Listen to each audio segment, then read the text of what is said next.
Hello, I'm Tom Parker, and welcome to Voices from the CEPS Ideas Lab. In this episode, I spoke to Steven Blockmans. Steven is an Associate Senior Research Fellow at CEPS. He's also a frequent commentator on EU affairs at major media outlets and regularly briefs senior policy practitioners from the European Union, its member states, and G20 country governments. During our interview, we discussed whether the US was a threat to European security and what Europe should do in response.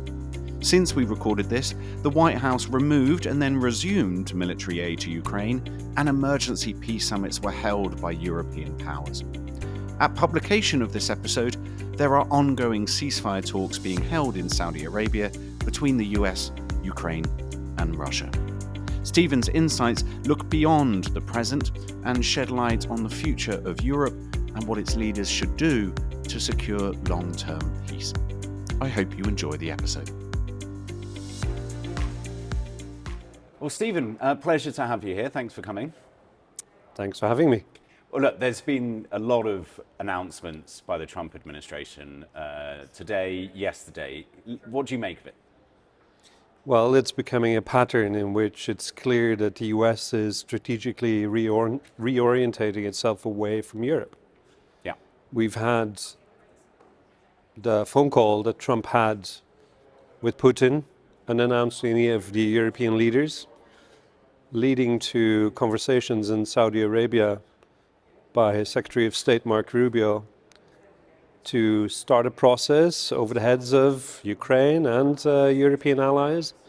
We've had several pronouncements just ahead of the Munich Security Conference by Pete Hegseth, the Defense Secretary, basically saying the US will turn away from Europe as a theater and reorientate its strategic prowess in Asia, towards Asia.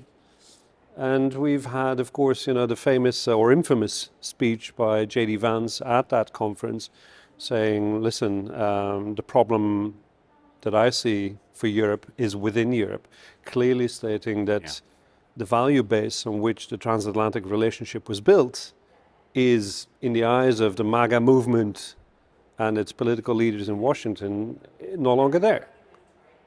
And so if you combine that now with the recent suspension of U.S. military aid to Ukraine on the back of this highly televised, spat, which seemed like an ambush really by Trump and J.D. Vance at the White House, really into Zelensky, I think you have a pattern that is clearly establishing itself, whereby the U.S. is turning away from Europe and leaving it to the Europeans, to cobble up a response, which of course Macron first did with a impromptu, crisis summit, and which Keir Starmer then did in London to try and keep the US on board in the negotiated settlement, but also to grab part of the initiative again to say, okay, we're here, we Europeans are instrumental to a solution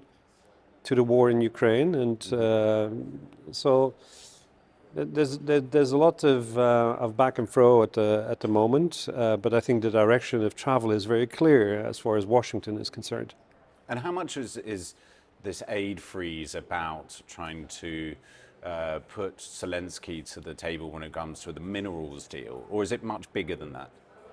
I think it serves multiple purposes. It would indeed, tie in very well with an extraction deal for Ukrainian minerals.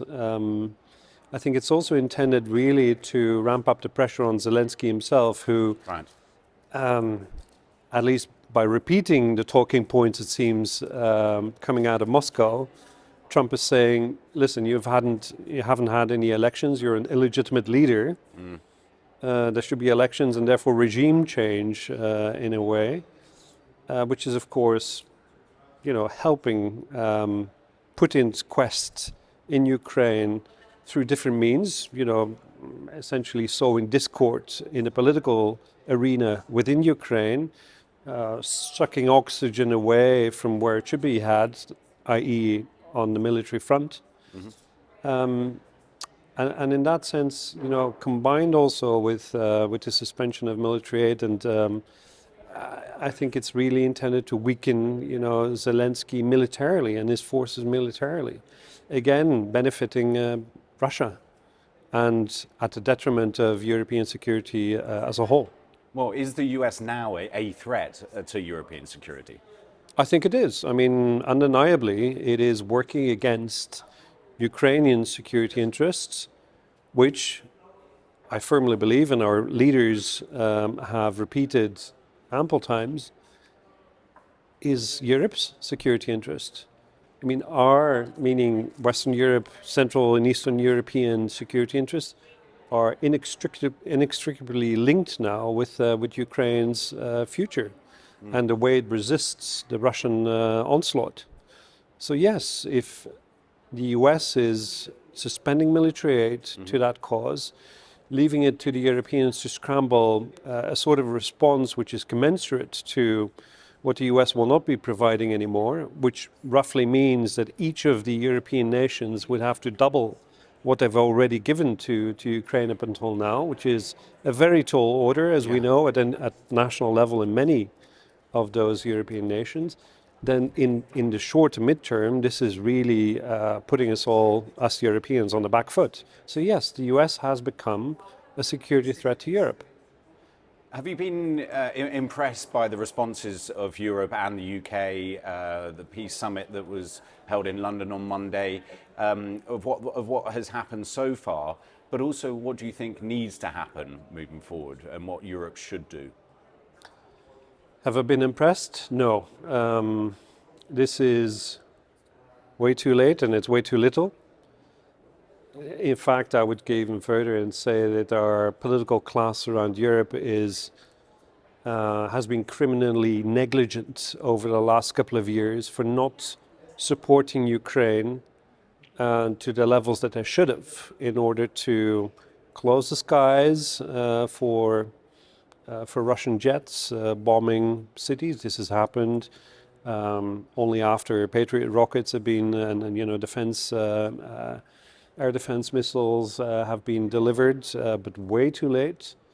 And the support which has been promised to Ukraine has also been, lagging far behind those political statements.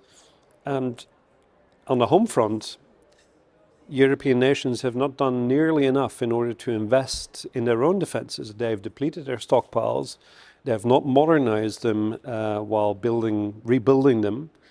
And so our political classes have lost 3 incredibly valuable years. Meanwhile, Russia, or Putin, has set his Russian economy on a war footing.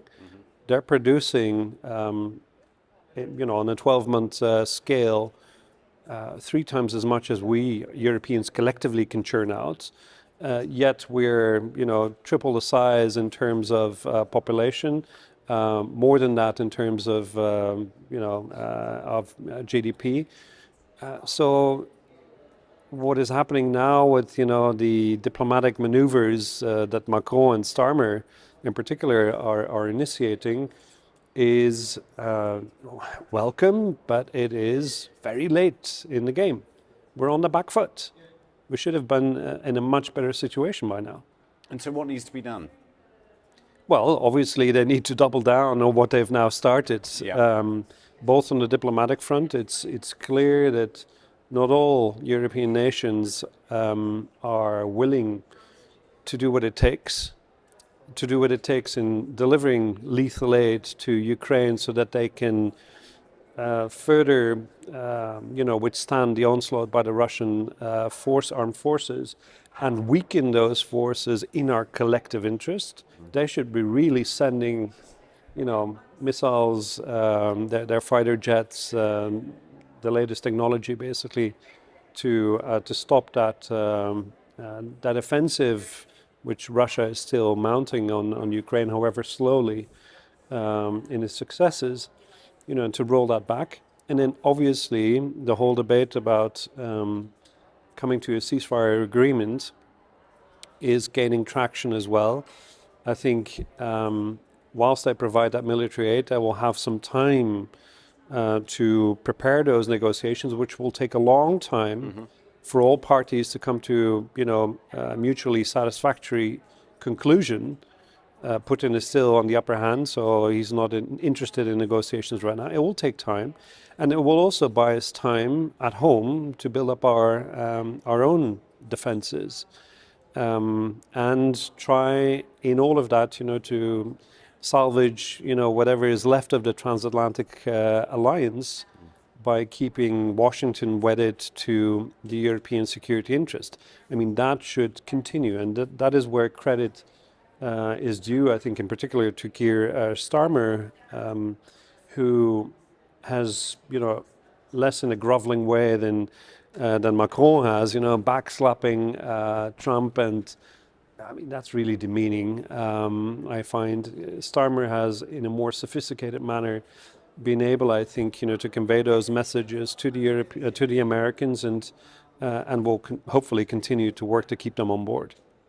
Well, Stephen, it's been a pleasure speaking with you. Obviously, it's a delicate topic, but an important one that's ever evolving quicker and quicker. But appreciate your time today. Thanks a lot for having me. Yeah. Cheers. Bye.